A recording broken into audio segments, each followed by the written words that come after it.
The scent of Kong's cologne was like the man himself, expensive, heavy, and slightly suffocating.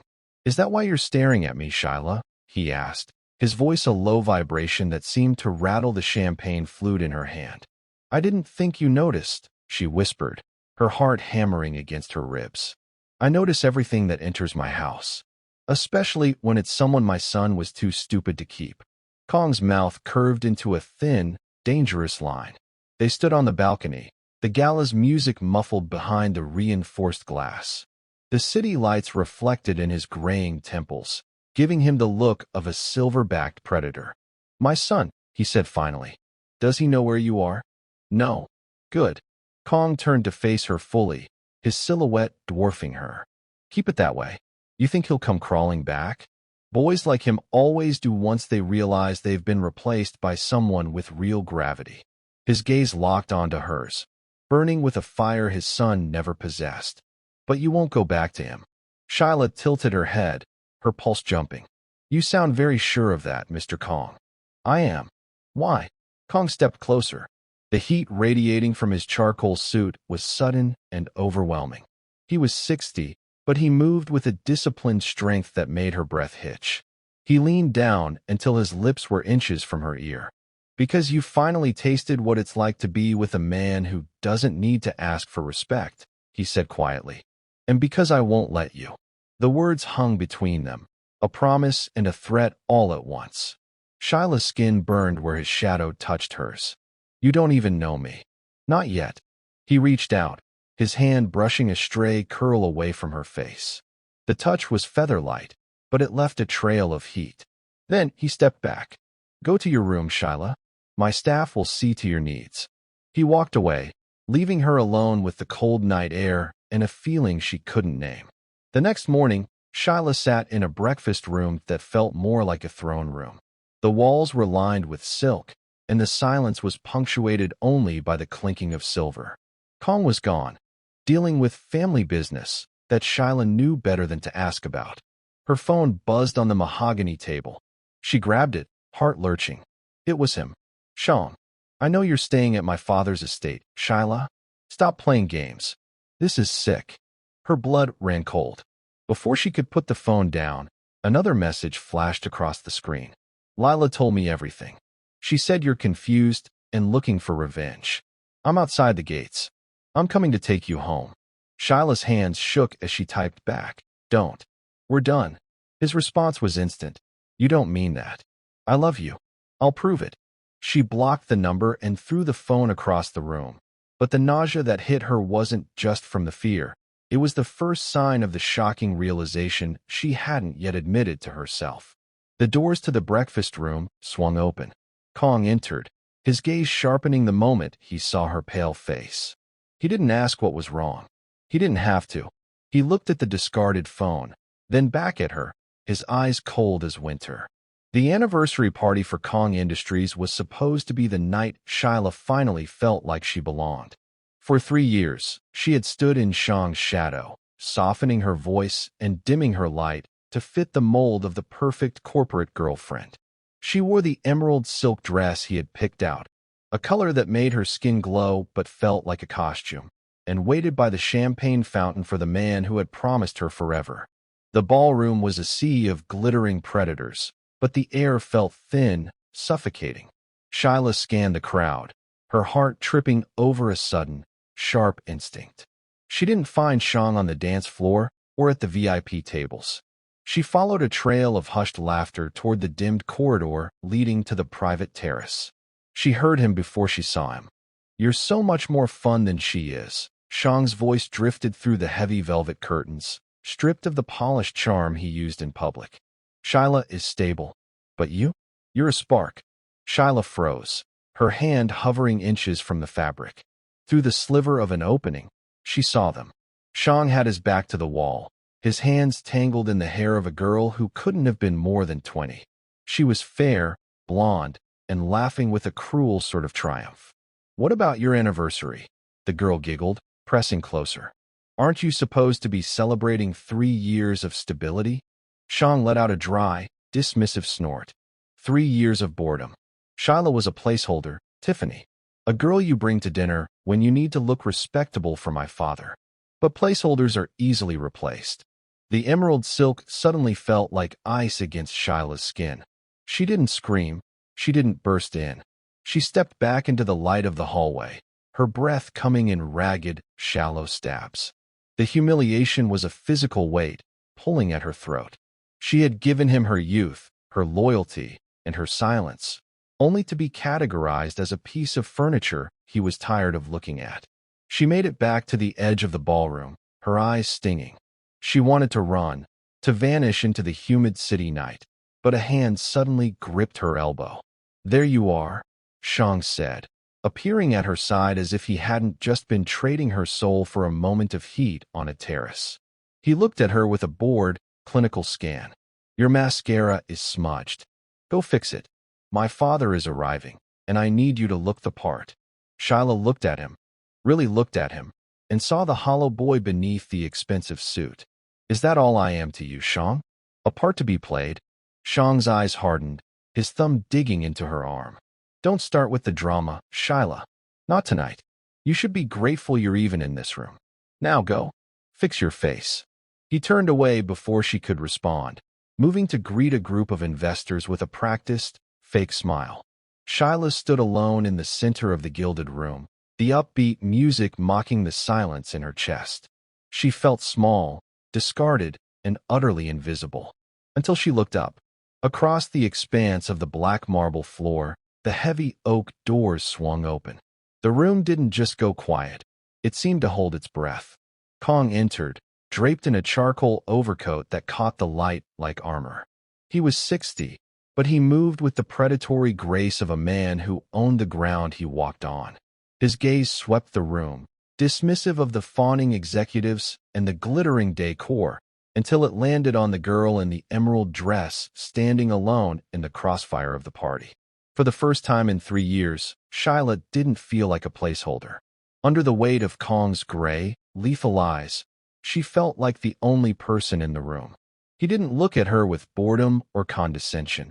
He looked at her with a terrifying, absolute clarity.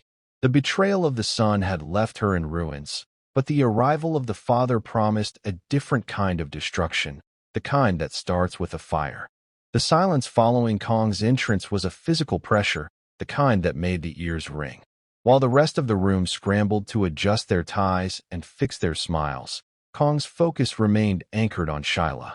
He moved through the crowd not like a guest, but like a storm front, his presence forcing the air out of the lungs of everyone he passed. Shang had abandoned her to play the host, but as Kong approached, the sun seemed to shrink into the background, a flickering candle eclipsed by a roaring furnace. He stopped 3 paces from her. Up close, the lines on his face weren't signs of age, but a map of a life lived in the cold. He didn't offer a platitude. He didn't ask if she was all right. He simply looked at her smudged mascara, then back at the terrace where Shang had recently emerged, smelling of another woman's perfume. "My son has spent his life mistaking silence for weakness," Kong said. His voice was a low, gravelly vibration that seemed to bypass Shyla's ears and settle straight in her bones. "He thinks because you didn't scream, you didn't feel the blade." Shyla swallowed hard, her fingers trembling against the stem of her empty glass. "It's a family party, Mr. Kong. I was just stepping away. Don't lie to me, Shyla. It's beneath you, and it's an insult to me." He reached out, his hand gloved in soft, black leather. He took the empty glass from her hand with a slow, deliberate grace and handed it to a passing waiter without looking away from her. "The wine in this room is for people who want to forget who they are. You look like someone who wants to remember what she's worth." He gestured toward the private lounge at the far end of the ballroom, a space where even the highest-ranking board members feared to tread. "Walk with me." It wasn't a request. It was an invitation into the dark. Shyla followed him, feeling the burning stares of the guests like needles in her back. Behind them, she caught a glimpse of Shang's face. He looked pale, his mouth hanging open in a mixture of confusion and burgeoning terror.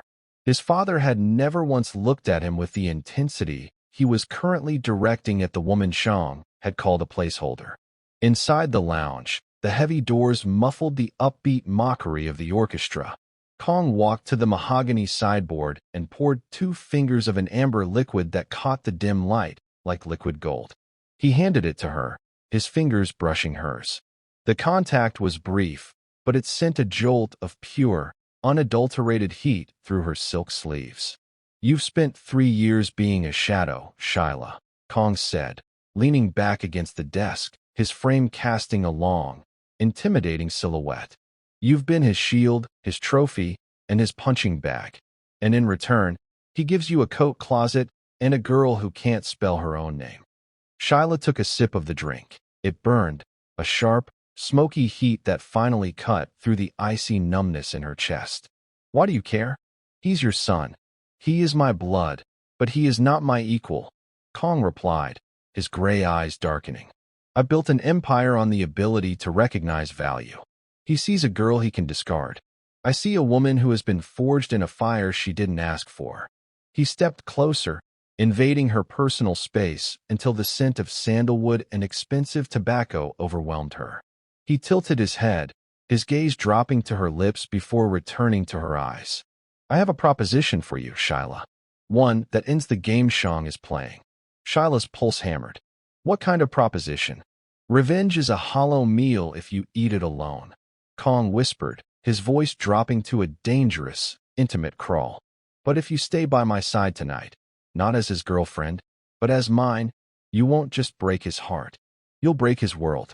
I will give you the protection he couldn't and the power he fears. In exchange, you give me the one thing he was too foolish to cherish, your loyalty." He held out his hand, his eyes promising a ruinous, beautiful kind of justice. "The choice is yours. You can go back to being his placeholder, or you can walk back into that room and become the woman who owns him." Shyla looked at his hand, then at the closed doors. She thought of the coat closet, the laughter, and the 3 years she had wasted on a boy. She reached out and placed her hand in Kong's. His grip was absolute. "Show me," she whispered. The transition from the gala to Kong's private penthouse was a blur of rain-slicked pavement and the heavy, silent presence of men in dark suits. As the elevator ascended in a private shaft, the gold-leafed numbers ticking upward, Shyla felt the world she knew, the world of Shang's petty lies and corporate posturing, fall away. When the door slid open, she stepped into a sanctuary of glass and stone that overlooked the city like a gargoyle's perch. Kong didn't turn on the overhead lights. The penthouse was illuminated only by the skeletal glow of the skyline and a few low-burning amber lamps. He shed his overcoat, draping it over a chair with a fluid, lethal grace. He looked younger in the shadows, the gray at his temples shimmering like steel. "You're trembling," Kong remarked, his voice a low vibration in the expansive room. He walked to a floor-to-ceiling window, looking out over the empire he had bled to build. "I've never been this high up," Shyla admitted, her voice catching. "Shang always said the penthouse was off-limits. He said it was a place for business, not for people like me." "Shang says many things to hide his own inadequacies," Kong said, turning back to her.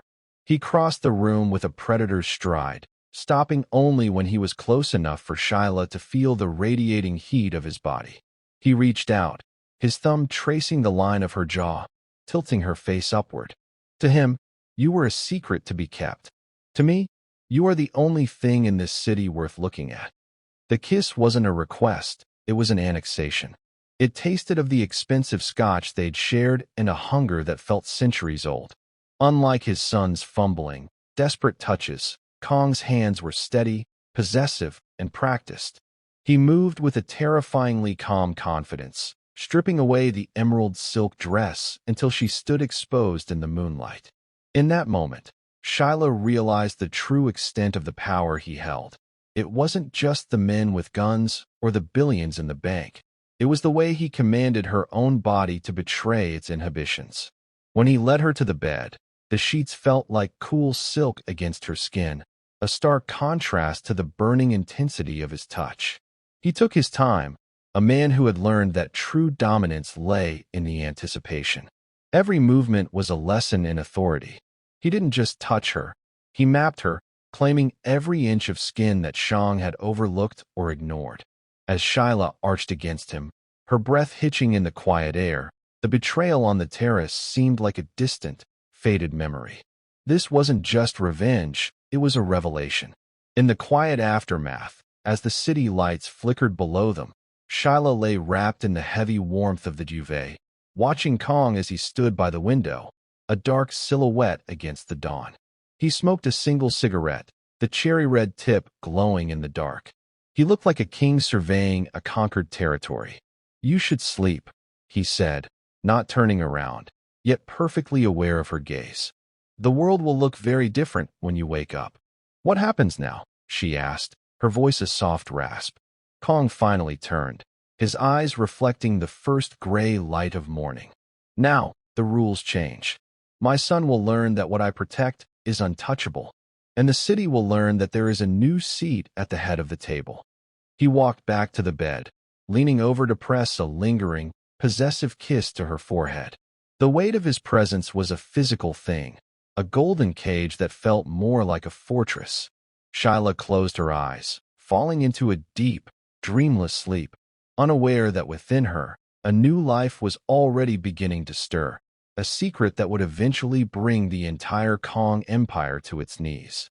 The light of dawn was a cold, unforgiving blade that cut through the floor-to-ceiling glass, turning the sanctuary of the penthouse into a stage for the morning's regrets. Shyla woke to the sound of silence, heavy, expensive, and absolute.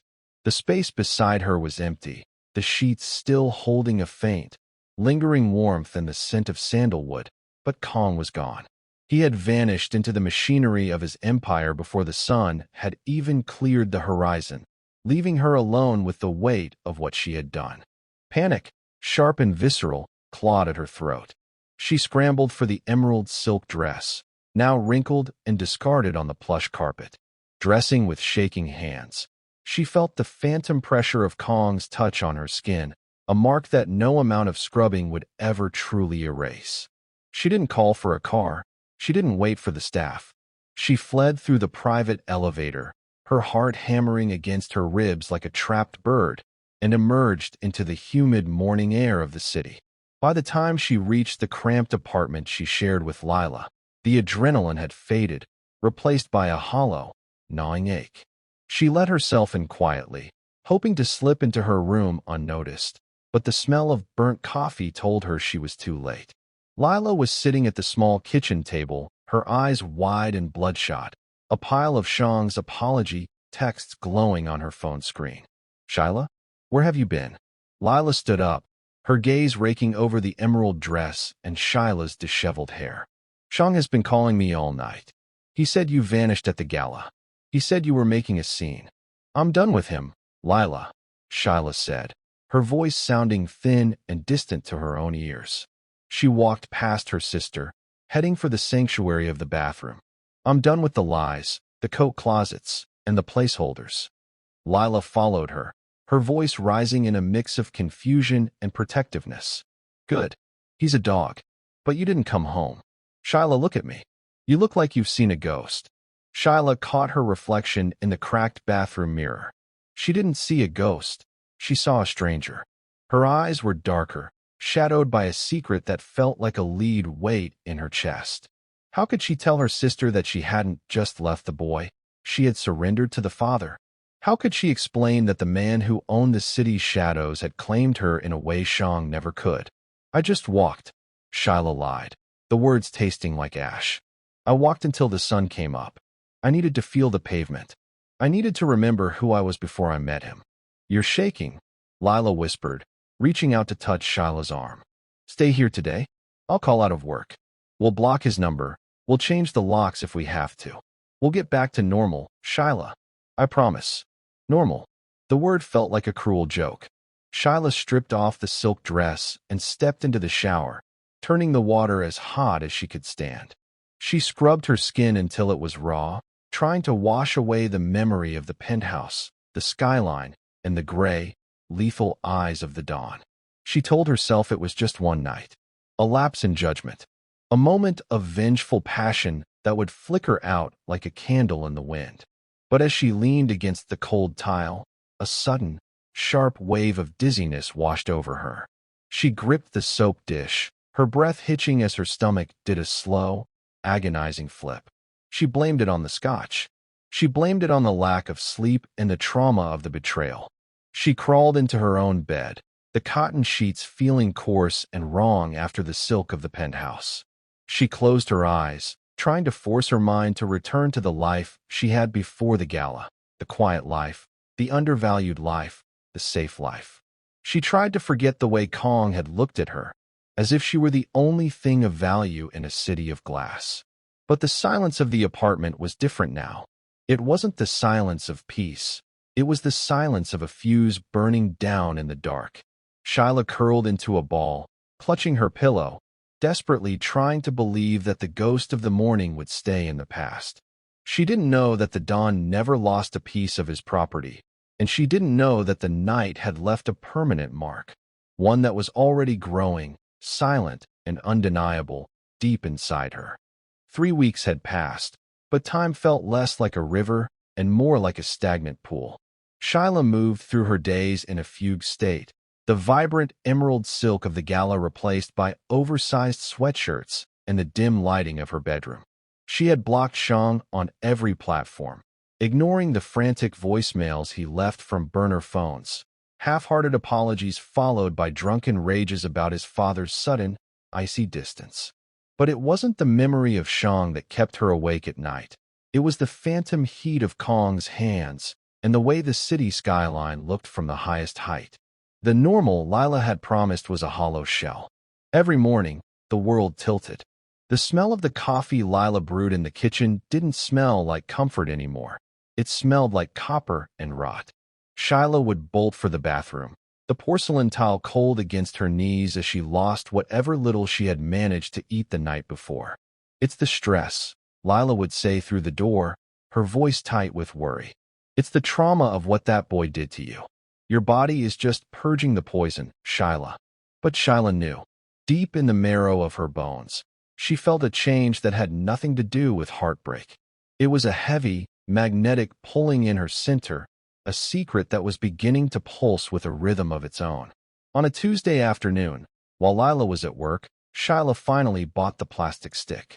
She sat on the edge of the bathtub, the fluorescent light flickering overhead, counting the seconds.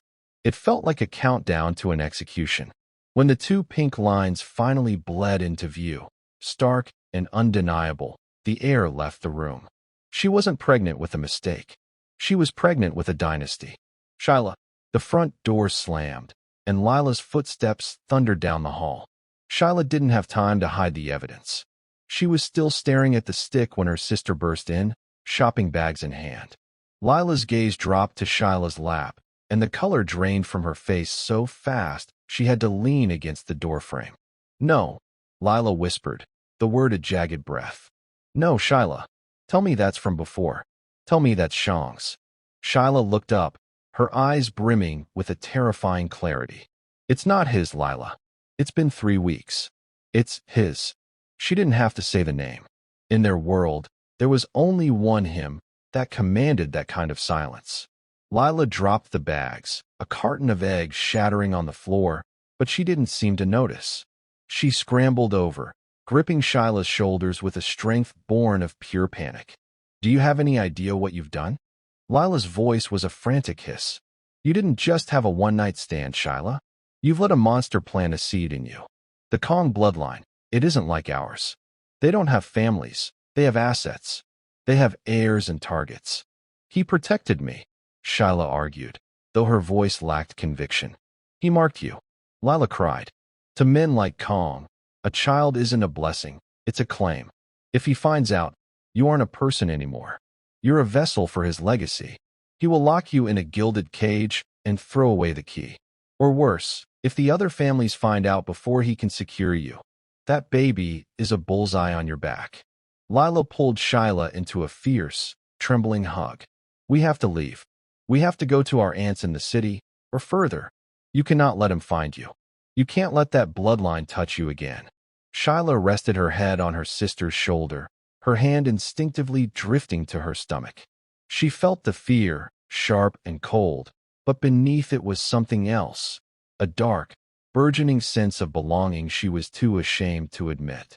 She remembered Kong's voice, the way he had promised she was the only thing worth looking at. Lila was right. The Kong bloodline was a curse. But as Shyla looked at the two pink lines, she realized the fuse she had lit at the gala hadn't gone out. It had reached the powder keg. She wasn't just a discarded ex-girlfriend anymore. She was the mother of a king's shadow, and the hunt was about to begin. The plan to flee was a fever dream that lasted exactly 4 hours. Lila had been throwing clothes into a duffel bag, her movements frantic and jagged, while Shyla sat frozen on the edge of the bed, the positive pregnancy test still sitting on the nightstand like a live grenade. They were halfway through a debate about bus schedules when the world outside their apartment went unnervingly silent. The usual sounds of the street, the barking dogs, the distant sirens, the hum of traffic, vanished, replaced by the heavy, synchronized thud of car doors closing in the alleyway. Shyla stood up just as the light from the hallway was eclipsed by a shadow beneath the door. There was no frantic knocking, no shouted demands. There was only the sound of a key turning in a lock that shouldn't have been accessible to anyone but them. The door swung open with a slow, terrifying weight. 4 men in charcoal suits stepped into the cramped living room. They didn't look like thugs. They looked like bankers for the apocalypse.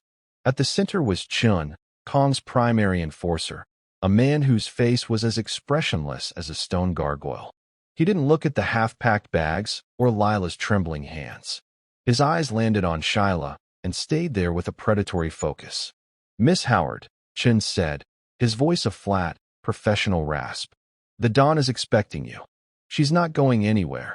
Lila screamed, stepping in front of Shyla with a kitchen knife she'd grabbed from the counter. Her knuckles were white, her eyes wild with a protective fury. "Get out of our house. We'll call the police." Chin didn't flinch. He didn't even reach for a weapon. He simply looked at Lila with a pity that was more chilling than anger. "The police work for the man who sent me, Miss Lila. And the man who sent me has very little patience for delays involving his family." His family. The words hit Shyla like a physical blow. They knew. "Lila, put the knife down," Shyla whispered, her voice surprisingly steady. She stepped around her sister, her hand resting protectively over her stomach. The fear was there, a cold tide rising in her chest, but beneath it was a strange, fatalistic calm. She had known this was coming since the moment she left the penthouse. You don't take a piece of Kong's soul and expect to keep it in a walk-up apartment. "I won't let them take you," Lila sobbed. But the men were already moving, their presence filling the small space until the air felt thin. "You aren't being arrested, Miss Howard," Chin said, stepping aside to clear a path to the door. "You are being brought home. Your belongings will be sent for. Your sister will be provided for, provided she remains silent. But you? You belong to the estate now." It wasn't an invitation. It was an annexation of her entire life. The ride to the Kong fortress was silent. Shyla sat in the back of a black SUV with tinted windows that erased the city, turning the familiar streets into a blur of gray. When they passed through the massive iron gates of the estate, the fortress Shang had always joked about, but never truly understood, Shyla felt the heavy click of the world closing behind her. This wasn't a residence. It was a sovereign nation built on old blood and new money. Kong was waiting in the grand foyer. He didn't look like the man who had whispered in her ear at the gala. He looked like the architect of a storm. He stood at the base of the marble staircase, his hands clasped behind his back, his gray eyes tracking her every movement as she was led inside. He didn't greet her.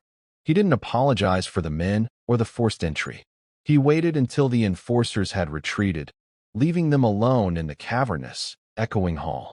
"You thought you could hide a Kong heir in a slum?" His voice boomed, low and dangerous. He walked toward her, each footfall a drumbeat of absolute authority. He stopped inches away, his shadow swallowing her whole. He reached out, his gloved hand tilting her chin up until she was forced to meet his lethal gaze. "I told you that you were untouchable, Shyla. That included your attempt to run from me." He didn't ask her to stay. He leaned down, his breath warm against her skin, his voice dropping to a possessive growl. "You are not a guest here. You are the mother of my legacy, and you will never leave these walls again without my shadow at your back." The golden afternoon sun bled through the heavy velvet drapes of the master's suite, casting long, amber shadows across the silk-covered expanse of Kong's bed. Shyla sat before a vanity carved from dark ebony, the weight of the Kong family's heritage cold against her throat. Around her neck sat a necklace of teardrop emeralds and crushed diamonds, pieces that had belonged to Kong's mother, a lineage of power she had once only seen in the grainy society pages Shang used to obsess over. She looked in the mirror and barely recognized the woman staring back. The panicked girl who had fled the penthouse 3 weeks ago was gone, replaced by a silhouette draped in heavy black lace and the shimmering armor of the elite. She was a captive, yes, but a captive adorned in the spoils of war. The heavy oak doors of the suite suddenly burst open, the sound echoing like a gunshot through the quiet luxury of the room. Shyla didn't flinch. She had learned in the last 48 hours that in this house, silence was a weapon, and only the weak reacted to noise. "Father, we need to discuss the port shipments." Shang stopped mid-sentence, the words dying in his throat as his gaze swept the room. He stood in the doorway, breathless and disheveled, his expensive suit rumpled from a day of trying to prove he was half the man his father was. His eyes traveled from the rumpled silk sheets of the bed to the vanity, finally landing on Shyla. For a heartbeat, the only sound was the frantic ticking of a grandfather clock in the hallway. "Shyla." Shang's voice was a high, thin rasp of disbelief. He took a staggering step forward, his face draining of color until he looked like a waxwork of himself. What the hell is this? Why are you in my father's rooms? And why are you wearing those?" He gestured wildly at the emeralds, his hands trembling. He had asked his father for those jewels for his mistress only a month ago, and had been met with a cold, silent refusal that had lasted a week. Shyla turned slowly in the velvet chair, the emeralds catching the light and throwing green sparks across the room. She didn't stand.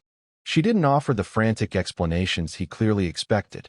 She simply looked at him with a cool, detached pity that seemed to infuriate him more than a scream would have. "I'm not a placeholder anymore, Shang," she said softly, her voice carrying a weight it had never possessed when she lived in his shadow. "I think it's time you stop treating this room like yours to enter." "You gold-digging." Shang lunged toward her, his face twisting into a mask of wounded pride and sudden, ugly realization. "You went from my bed to his. You're using him to get back at me?" "Father!" he roared, turning back toward the hallway. "Father, she's playing you. She's nothing but a—" "Choose your next word very carefully, Shang." Kong's voice didn't come from the hallway. It came from the shadowed corner of the room where he had been sitting in a wingback chair, shielded by the darkness. He rose like a mountain appearing through a fog, his presence instantly draining the oxygen from the room. He walked into the light, dressed in a silk robe that looked like a king's vestment, and stepped behind Shyla. He placed his large, steady hands on her shoulders, his thumbs brushing against the emeralds he had fastened there himself an hour before. "She is not nothing," Kong said, his voice a low, terrifying rumble that made Shang recoil. "She is the woman carrying the future of this family. Something you proved yourself too small to handle." Shang's eyes bugged out, his gaze dropping to Shyla's stomach and back to his father's lethal expression. The horror that settled over him was visceral. He wasn't just losing a girlfriend. He was being erased. You're having a child?" "With her." Shang staggered back, hitting the doorframe. "She was mine. I had her for 3 years. And you threw her away," Kong reminded him, his grip on Shyla's shoulders tightening in a gesture of absolute possession. "You treated a queen like a servant, so I decided to show her what it's like to be worshipped. From now on, you will address her with the respect her station demands. She is not your ex, Shang. She is the mother of my heir. And in this house, that makes her your superior." The silence that followed was absolute. Shang looked at Shyla, the girl he had mocked, the girl he had cheated on, the girl he thought was his to discard, and saw a woman who now held the keys to his inheritance. Shyla didn't look away. She sat perfectly still under Kong's touch, watching as the boy who had broken her heart realized he had just handed his father the weapon that would finish him. The serenity of the Kong estate was always an illusion, a fragile veneer of silk and marble stretched over a foundation of violence. It shattered just after midnight. Shyla was standing by the nursery window, a room Kong had already begun filling with hand-carved cribs and silent guards, when the first explosion rocked the perimeter. The reinforced glass didn't break, but the vibration hummed through her teeth, a low, tectonic warning that the war Kong lived in had finally found her. The lights flickered and died, plunging the wing into a suffocating, velvety darkness. In the distance, the rhythmic pop of suppressed gunfire echoed through the gardens, a deadly staccato that signaled the breach. Shyla's hand flew to her stomach, her heart hammering a frantic rhythm against her ribs. Lila's warnings about the bullseye on her back suddenly felt like a prophecy fulfilled. "Chun," she called out, but the hallway remained silent. She retreated toward the master suite, her bare feet silent on the cold marble. She knew the protocol.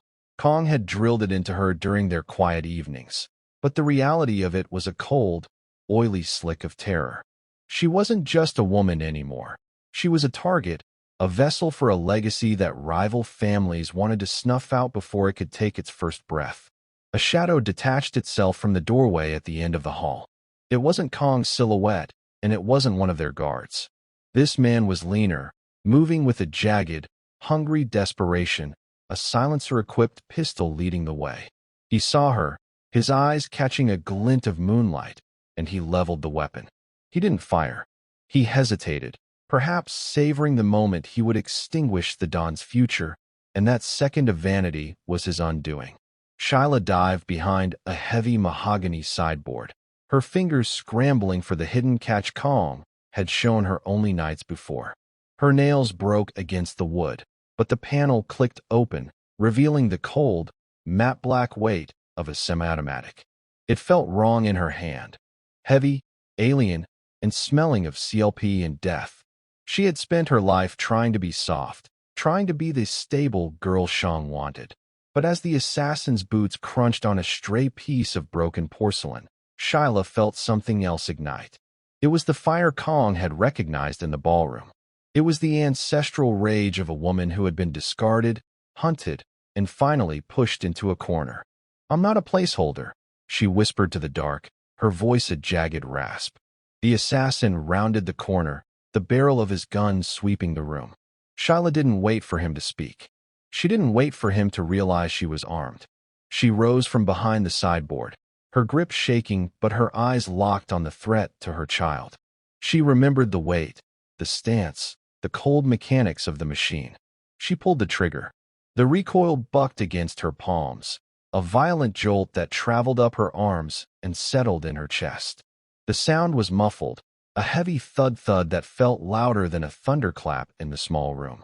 The man jerked back, his chest erupting in a dark spray that looked black in the moonlight, and he collapsed into a heap against the silk wallpaper. Shyla stood there, the gun still raised, her breath coming in ragged, white-hot gasps. She looked down at the weapon, then at the man she had just ended. The innocence she had clung to, the version of Shyla that worried about mascara and anniversary dates, was dead on the floor beside him. The doors at the end of the hall burst open, and Kong swept in, his own weapon drawn, his face a mask of primal fury. He stopped when he saw her. He looked at the fallen assassin, then at Shyla, standing tall in her nightgown, the gun steady in her hand. He didn't take the weapon from her. He walked over, his eyes burning with a dark, terrifying pride. He placed a hand over hers, his fingers warm and steady, guiding the barrel down. "You protected the bloodline," he murmured, his voice a low, reverent growl. He pulled her against him, his heart beating a steady, iron rhythm. "You didn't just survive, Shyla. You became one of us." As the sirens began to wail in the distance, Shyla leaned into him. She felt the weight of the crown she hadn't yet asked for, and the blood on her hands felt like a baptism. She was no longer a victim of the night. She was the one the night feared. The smell of gunpowder and expensive floor wax still lingered in the air 3 days later, a ghostly reminder that the fortress had been breached. The estate was preternaturally quiet, the broken marble replaced, and the blood scrubbed from the silk wallpaper, but the atmosphere remained heavy with the scent of an impending storm. Shyla sat in the solarium, the morning sun warming the backs of her hands, though she felt a persistent chill that no amount of sunlight could reach. She looked down at her palms. They were soft again, the gunpowder residue washed away, but she could still feel the phantom kick of the semi-automatic. She was waiting. In this house, you didn't seek out the dawn. You waited until the shadows beckoned. The glass doors creaked open, and Kong stepped into the light. He wasn't wearing his suit or his heavy overcoat. He wore a simple black sweater, looking less like a king and more like a man who had spent the night contemplating the cost of his crown. He didn't sit. He stood by the window, his gray eyes scanning the lush, guarded gardens. The men who broken were sent by the Moretti family, Kong said, his voice a low, gravelly rumble that vibrated through the glass. They knew about the child. They knew that my legacy has a heartbeat now, and they wanted to stop it before it could take its first breath. Shyla tightened her grip on the arms of her chair. Lila was right. This baby is a bullseye. Yes, Kong admitted, finally turning to face her. His expression was unreadable, a mask of stone carved by decades of war. And I have realized that I have done to you what I promised I wouldn't. I have made you a prisoner of my world. I claimed you to spite my son, and in doing so, I put a target on your chest. He walked toward her, stopping just out of reach. He reached into his pocket and pulled out two things. He placed them on the low marble table between them. One was a heavy, gold-embossed envelope. The other was a velvet box, the deep midnight blue of a winter sky. The envelope contains enough money to buy you a new life, Kong said, his voice devoid of its usual command. A new name, a house in a country where no one knows the name Kong, and enough security to ensure you and the child are never found. You can take Lila and disappear. You can go back to being a woman who doesn't have to sleep with a gun beneath her pillow. Shyla looked at the envelope. It was freedom. It was the normal she had craved when she was standing in that coat closet, weeping over a boy who didn't love her. And the other? She asked, her voice a mere whisper. Kong picked up the velvet box and flipped it open. Inside sat a ring that seemed to swallow the morning light, a centerpiece of black diamonds surrounded by a halo of thorns in white gold. It was beautiful, ancient, and terrifying. This is the crown, Kong said, his gaze locking onto hers with a lethal intensity. If you put this on, you are no longer a guest. You are the matriarch. You will be the woman the Morettis fear. You will have a seat at every table, and every man who works for me will answer to you as they answer to me. But you will never be normal again. You will belong to the shadows, and the fire we started at the gala will burn for the rest of your life. He stepped closer, the heat of his presence overwhelming the cool morning air. He didn't beg. He didn't plead. He offered her the one thing no one else ever had, a choice. The girl who walked into that ballroom 3 weeks ago wanted to be loved, Shyla said, her voice growing stronger as she stood up to meet him. She wanted someone to tell her she was enough. She looked at the envelope, then reached past it, her fingers brushing against the cold, hard edges of the velvet box. She picked up the black diamond, the weight of it feeling like a definitive click in the machinery of her soul. But that girl died on the floor of the hallway when I pulled that trigger, she continued, her eyes burning with a dark, newfound clarity. I don't want to hide anymore, Kong. I don't want to be protected. I want to be the one they're afraid of. She slid the ring onto her finger. It fit perfectly, a heavy, cold promise of power. Kong's mouth curved into a slow, predatory smile, the first true smile she had ever seen on his face. He reached out, his hand cupping the back of her neck, pulling her forehead against his. Long live the queen, he murmured against her skin. Shyla closed her eyes, feeling the black diamond press into her flesh. She had traded her innocence for an empire, and as she leaned into the man who had given it to her, she knew she would never look back. The air in the Grand Council chamber was thick with the scent of beeswax, old leather, and the electric hum of suppressed fear. This was the sanctum of the Kong Syndicate, a room where the city's fate was decided over glasses of aged bourbon and whispered death sentences. The long table of polished obsidian reflected the faces of the 12 lieutenants, hard, weathered men who had spent their lives serving one master. But today, the high-backed chair at the head of the table remained empty, and the man who usually occupied it stood by the heavy drapes, a silent shadow watching the door. When the doors finally swung open, the click of Shyla's heels on the marble floor was the only sound in the room. She was no longer the girl in the borrowed emerald silk or the terrified woman in a nightgown. She wore a suit of sharp, midnight wool, her hair pulled back into a sleek, uncompromising crown.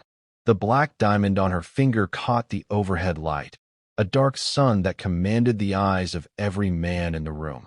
She didn't wait for an introduction. She walked to the head of the table and sat in the chair that had belonged to the Kong bloodline for 3 generations. Kong watched her from the shadows, his expression unreadable, but his pride radiated through the room like a physical heat. "The Moretti family has been neutralized," Shyla began, her voice steady and resonant, carrying a cold authority that made the lieutenants shift in their seats. "Their assets are being frozen, and their territory is being absorbed. We do not negotiate with those who target the future of this house." She looked at each man in turn, her gaze lingering just long enough to let them feel the weight of her new station. She wasn't a distraction. She wasn't a guest. She was the matriarch. "However," she continued, her voice dropping to a dangerous, intimate level, "internal discipline is just as vital as external strength. Bring him in." The side doors opened, and 2 enforcers led Shang into the room. He looked like a ghost of the man he had once been. The bravado of the anniversary party had been stripped away, replaced by a hollow, frantic desperation. He looked at the table, then at his father, and finally at Shyla. The sight of her sitting in his father's seat, wearing the black diamond, seemed to break the last of his composure. "Shyla, please," Shang rasped, his voice cracking. "I didn't know the Morettis would move so fast. I didn't mean for—" "You didn't mean for anything, Shang," Shyla interrupted, her eyes as cold as the stone beneath her. "That has always been your problem. You are a boy playing with a king's fire. You treated me like a placeholder, and you treated your father's legacy like a playground." She stood up, leaning forward until her hands rested on the obsidian table. "In this world, disrespect has a price.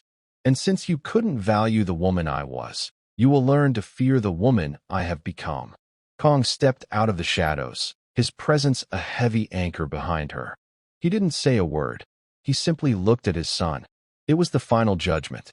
Shang's knees buckled, not from a physical blow, but from the realization that he was no longer an heir.